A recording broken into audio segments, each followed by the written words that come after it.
ما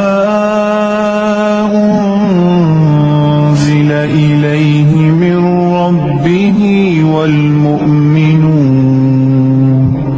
كل آمن بالله وملائكته وكتبه ورسله لا نفرق بين أحد من رسله وقالوا سمعنا وأطعنا غفرانك ربنا وإليك المصير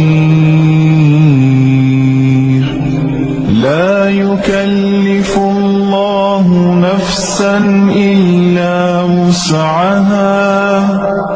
لها ما كسبت وعليها ما اكتسبت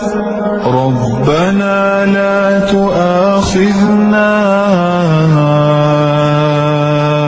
إن نسينا أو أخطأنا ربنا لا تؤاخذنا إن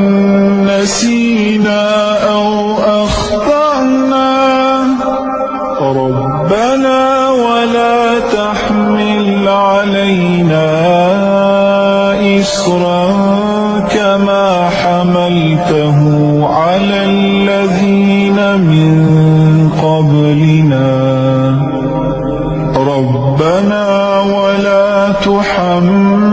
تحملنا ما لا طاقة لنا به واعف عنا واغفر لنا وارحمنا أنت مولانا فانصرنا على القوم